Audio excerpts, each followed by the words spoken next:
are 6 federal training centers in Nigeria: Lagos, Kaduna, Ilorin, Enugu, Maiduguri, and Calabar. The Federal Training Center was established first in the then Federal Capital Territory, Lagos, in 1957, shortly before the attainment of independence in 1960, to embark on a deliberate policy of Nigerianization of the federal civil service. The first step was to establish institutions like the Federal Training Center to accelerate the pace of training for clerical and secretarial staff of the civil service in general. And today, we are the Federal Training Center, Ikoyi, Lagos. And you are welcome to the exceptional and phenomenal lady show. You're an exceptional lady, a phenomenal lady.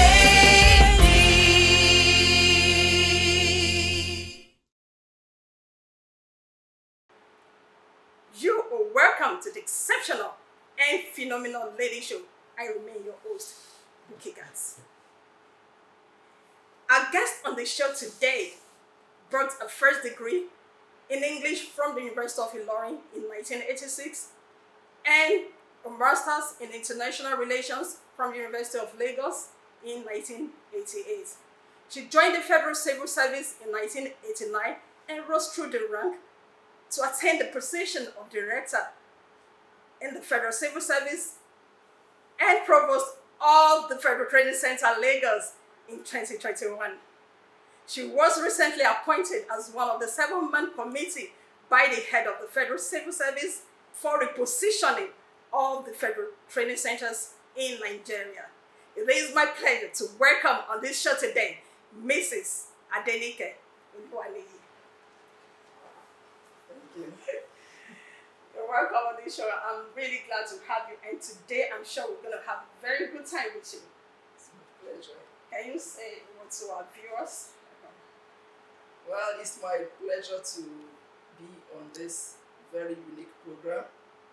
I've been watching the program. The program indeed has been very impactful, enlightening, and a source of inspiration to so many ladies, upcoming ones, giving hope and inspiration that you can actually achieve your destiny as a woman and to be able to stand out in whatever profession you have chosen, in whatever career you have or you have attained, you can do yourself and be much more whatever area you are. Thank you very much, ma'am. And I'm sure that a lot of our viewers would have gone through or passed through the Ikoyi axis, looking at the Federal Training Center under the office of the presidency. And I'm sure a lot of people will be wondering, what do they do there? We will surely get to that. But before we get into the nitty-gritty of the Federal Training Center, we'd like you to share your entry experience. Our guest got into the Federal Civil Service about 34 years ago. I think you've been in the Federal Civil Service for like 34 years, and I'm sure you have a lot of experiences. Would you like to share with us some of your entry experiences? As in, when you graduate back then, is it that you just get Federal Civil Service job, or how is it like vis-a-vis what we have today? Well, thank you very much. Getting into the Federal Civil Service, was not as difficult then as it is now. And actually, I wasn't planning on going into the Federal Civil Service per se at the end of my education. I was thinking of, maybe going into some private institutions, but my aim then was to be an administrative officer. But at the same time, I had a flair for teaching because all the time I was in school, I've been embarking on teaching during the holidays. I go for teachings, and so I've developed a passion also for training. And so getting into the public service, as at the time I did, because I got there in 1989, like you have rightly said, and I was pretty young at that time. not married, and then I had opportunities of going to some other places. But somebody just mentioned this Federal Training Center, and it actually caught my attention because of the kind of trainings that are involved. For instance, it was specifically set up initially to train the secretaries who will be attending to the National Assembly. They will be there, professional verbatim reporters, the clerks, and some other people in ICC. So it caught my attention that you could actually make a career from here.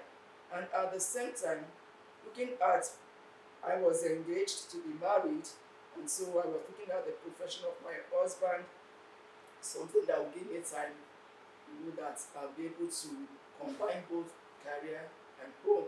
So this was one of the places that got my attention.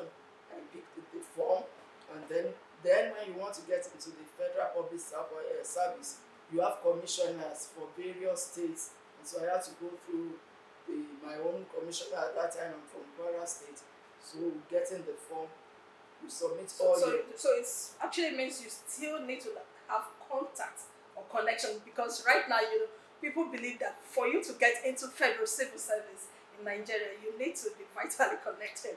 Right? So do we say that as it was then, it is now? So it is now. No, actually, you need to know the commissioner. Somehow to be able to get into the federal service. I didn't even know the commissioner. I've never had a one-on-one experience of somebody taking me to go and meet the commissioner. So it was just the due process. If you want to get into the federal civil service, get your application form. When you get your application form, submit all your documents. When you submit the documents, then of course it will go through some verification. You'll be invited, and then through that, you process your appointment letter. So do we say it was that easy back then, because we can say that 34 years ago, education wasn't that popular in Nigeria? It was only people who are from educated background that are really having such a luxury. They had the luxury of education, and it's easier for them to get into federal civil service or other big jobs. So do we say because education wasn't that popular in Nigeria back then, is that why the entry was easy? Well, I wouldn't say. That now we have a large population. We have so many universities now as compared to that time. We have so many a lot of turnout of graduates now. You have so many graduates that are much more than the white collar jobs available. So at that time, you could still manage the population of the graduates then that came for jobs. Okay. I think I'm back to the Federal Training Center, Ikoyi, Lagos, and I'd like to know what is the original plan or intention of what did the government stand to achieve by establishing the Federal Training Center? Is it majorly for people who are already in the Federal Civil Service, or is it for school leavers? Can anybody just obtain the form and get trained with the Federal Training Center and get a job with federal government? What's the plan? Well, I would say the initial mandate of the creation of Federal Training Center at inception was to embark on the training of the junior and the middle level manpower of the public service. And the Federal Training Center, as it was then when it was first put in place, was to manage the crop of people that would provide such services. Like I've said, the secretaries, the clerks. We do not have the training institution for such people, because this is a special institution that was meant just to cater for people in that discipline. Because we don't have such discipline, for instance, in the universities, professional diploma verbatim reporter, even though you are still coming, but back then, they employ people that have gone through trainings here, and we have proper people like even the late Miriam Babangida. She came through this institution. We have people like one Kaduna State governor, I'm forgotten the name, and So a it means crop you of don't other need people. need a proud tertiary institution qualification to get into the Federal Training Center. So with your secondary school leaving certificate, you can actually get into the Federal Training Center and get into Yes, with federal government job. yes, when you must have been in the service. That was then, because things have changed. Federal training centers have gone through a lot of transformations, especially Federal Training Center in Lagos. Gone through a lot of transform. Initially, you must have been employed in the civil service, and then you need to go for training in order to upgrade your service, or to upgrade your level, and for conversion. So it is when you come through this training and you have passed that you be promoted for people that are in that category. So if they do not come for this training, they stand, stagnated. They can't be promoted, because it is when they have gone through the training they cannot be promoted. So when they have been appointed into the civil service, they must have the mandatory 6 credits for them to be able to come here. 5 credits at O level with a pass in English and maths. So that is the basic requirement that they must have for them to come into the Federal Training Center. So when they have that, they can be trained. But now there are a lot of transformations. So now it's open to all in Sunday. Everybody can just come in. Yes, not for all the Federal Training Centers. The two centers, Lagos? yes, for Lagos and then Kaduna, that is also coming. The 2 centers are the ones that can admit students, both at the federal level, state level, local government level. That is the staff, and then we call them part-time. We have part-time and the regular students now. So, and the reason being that at the initial stage, some of the courses that we are offering them were not fully accredited. And so even when people come in for courses, because they do not have accreditation, organizations that want to send their staff to the Federal Training Center will not want to go through that, because those courses were not accredited. But as it is now, our courses are fully accredited from 2018, all the courses we offer. And because they are fully accredited, we have been enrolled in JAM brochure, and that opens our student institution to all the people that we want to come. Anybody that has the basic requirements. Wow. And we have been admitting students. Wow, that's great. So for parents that want their children enrolled to attend the Federal Training Center Lagos, you have heard that from the provost. The school is now fully accredited, and you can now enroll for courses like business administration, public administration, computer science, office technology management, and what other courses do you have in confined school? The 4 courses that you have mentioned now are those ones that are fully accredited. Now we have upcoming ones that will be accredited. They will come for basic banking and finance, accountancy, and tourism. Those are the ones that are coming up, and then we probably go for HND courses very soon. Thank you very much, ma'am.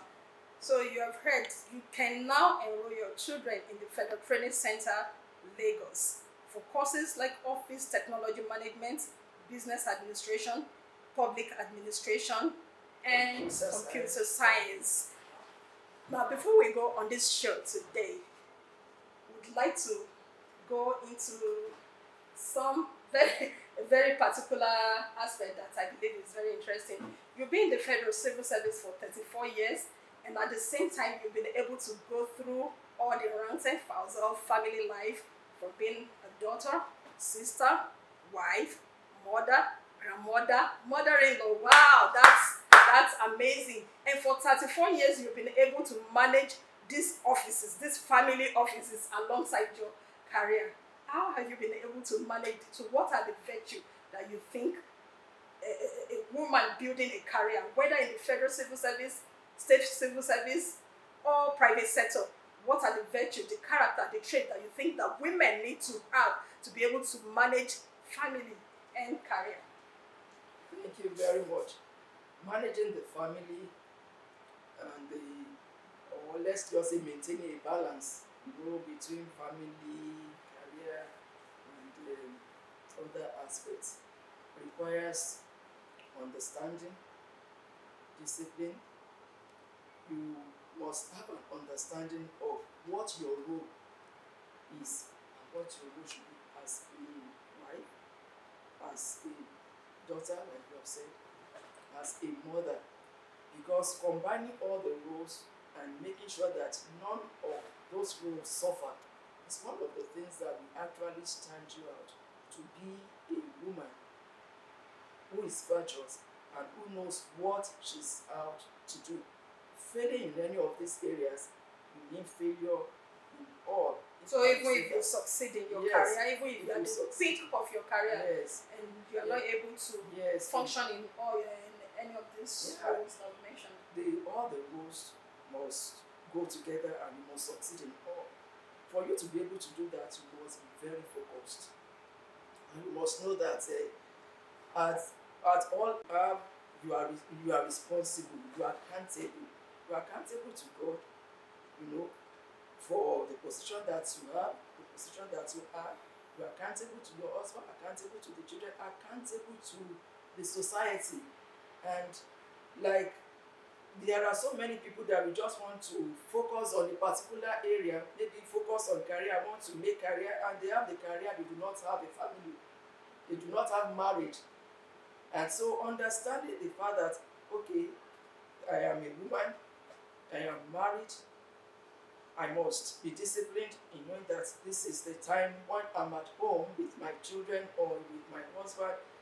Their meals must not suffer. Going to school, taking them to school, making sure I'm there for them, making sure that I do what I need to do to maintain balance, working in the office also. All those ones are things that you must have understanding and make sure that Now, the balance. Now, if we want to look at it from this angle, a lot of people, a lot of women that are really striving to build their careers, whether in the federal civil service, state civil service, or private sector. And for federal government jobs or state government job, there is a way you build your career that you can't, if you break it and you move into another sector, it will affect the trajectory of your promotion and how you're trying to build your career. So for women who are building their career in the federal civil service or state civil service, and it's affecting locations of their family, maybe the husband is working in another, maybe in the private sector in another place, and they know that if the woman is working in a private organization, it's actually easy to move from one organization to the other and like, let me meet my husband. But for a federal job, it might not be that easy moving from one location to the other. And a lot of women may not want to break their career and it may be affecting their families. So how would you advise people like that? Like, you can't make the choice that, I'm leaving, I'm going to Kaduna, I'm relocating to Calabar. For instance, the Federal Training Center is in 6 geographical zones, right? Yeah. The Federal Training Center is in 6 geographical zones, and if the husband has gone to work, let's say in Imo State, and there's no Federal Training Center in Imo State, the wife has built the career to a certain level. How would you advise such a woman? Should she leave her job, knowing fully well that there's no way she can leave this organization and get a Federal Training Center job in Imo State? It's not in that location. How would you advise women when they are building their career and it's not aligning with the family life? You see, one good thing about the public service or civil service is that there's a lot of priority given to women that are in the family life. There's a consideration, for bringing the family together. And so, for instance, if you are here and your husband is somewhere else, maybe you are together in the same place, they don't want to move you, except maybe you want to move yourself. And if you want to move, there's a provision, for posting, for transfer. I will give you an example. For instance, when I've been in Lagos, my husband was posted to Warri because he was working with the oil company and he was transferred. And I look at it, how will I'm not somebody that believes that you should be separated. And so my husband was moved. Immediately that happened, I sought the understanding of my boss that this is what has happened. What can I do? Because I need to be with my family at the same time. And the advice was, okay, why don't you seek for a posting at this particular time from here to that place? So you look for any of our offices. The fact that I'm working with Federal Training Center as a lecturer or in this position does not mean that as a civil servant I cannot work in any other organization. Okay. So I can work there provided I have the qualification that is desired or required. I can as well fit into that place. So all you just need to do is to look for an organization or under a ministry or Federal department or Service. agency. Stay under the Stay under the Federal Federal Service. Civil Service that also fits in. You have to just write an application, stating your position and seeking for transfer, seeking for posting based on that particular issue. When my own happened and I've been seeking and it wasn't possible for immediate transfer, there was an opening for a postgraduate diploma in my training in education. So I took that one up and I was given the permission because the Federal Public Service also wants you to go on for their training. So I was given that and I was there for like 2 years. My husband was there. By the time my husband was finishing, completing, they wanted to move him back to Lagos. I had already completed my training. And so it was easy for us to move back together. It may not be that easy for other people, but this is where you bring in the God factor. Because when it happened like that, I knew that it wasn't an option for me to stay back in Lagos while my husband was there in Warri. Because all we are talking about is, okay, making the family come together, training the children, looking for money. It wasn't an option. So I had to seek the face of God. This is my position. And then seeking the face of God, God made a way. Because it had been difficult all along. But by the time that I made up my mind that it wasn't an option for us to stay apart, He made that open. I got that admission. They gave me approval to go. And by the time I ended the training, my husband was moved from where I was in Warri to Lagos. I just continued like that. There was no break at all.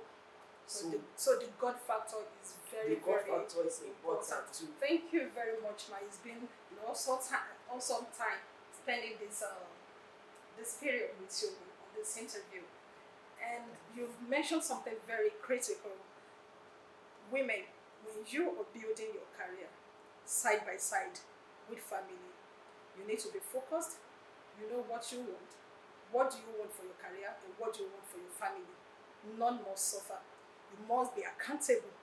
You must be accountable to yourself, accountable to your husband, accountable to the society.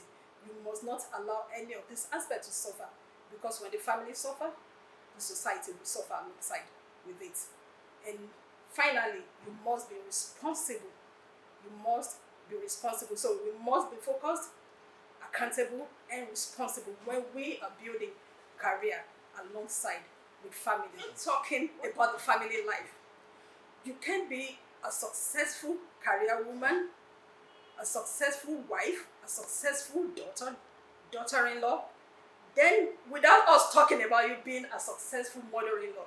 And we've heard the issue of mother-in-law in Nigeria in particular, maybe not in Nigeria, but particularly in Nigeria, because this is where we are at the moment. Now, Ma, how have you been able to play the role of an exceptional and phenomenal mother-in-law? Thank you very much. Coming back, then there are so many stories of mother-in-laws and daughter-in-laws and son-in-laws. In my own case, I have a son-in-law for now. And, back then, because of the experience I've had with my own mother-in-law, who took me as a daughter, and, my own mother taking our own sisters-in-law and brother-in-laws as our own children. So that has given me the idea and it has encouraged me that bringing in anybody into my family, into our family, that must be an addition, an adopted child. And so we have seen it like that. It's been very easy for us, or me in particular, to incorporate my son-in-law into the family. And because I love my daughter, I don't want anything to, affect the relationship between my daughter, her husband. I want what she wants, her joy, her happiness. And I think that should be at the back of the mind of most mother-in-laws. You want the joy of your children. You don't want to meddle in their affairs. You want to like what they like, what they want, and don't even try to prognose to say, oh, what are you doing there? And I can say to the glory of God, and to the my son-in-law takes myself and my husband, as a father.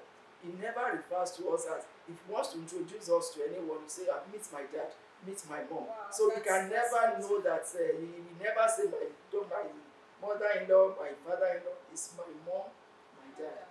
And that is the same way that we also relate. So we never know which one is, whether people don't even know. So I believe that was actually based on the seed you have sown. So Yes. if you sow love, you reap love, right? You reap And love. for the habanero mother-in-law out there, okay, what do I mean by habanero? Habanero pepper, pepper. People that believe that, no, it has to be their own way. If you love your children, then you must love your in-laws. And whatever you sow is what your children will reap. So we must be very careful, knowing fully well that the children will suffer whatever we put into their marriage.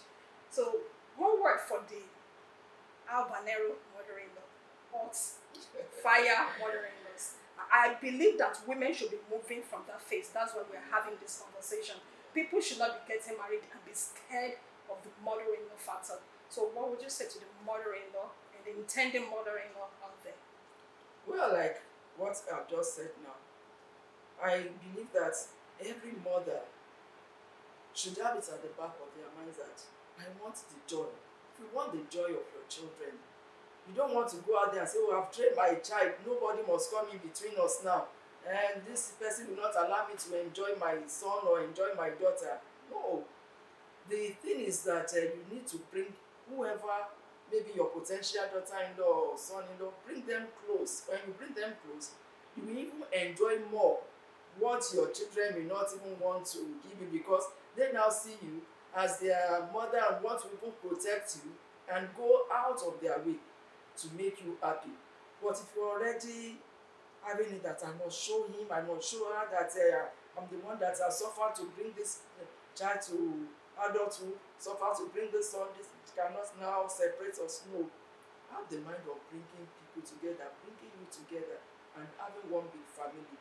It's not in all cases that you have some children also that may not want to cooperate because of what they have had, but because love, nobody can resist love. Love conquers all. Yes, when you show love, you discover that everybody will want to tend and bow to love.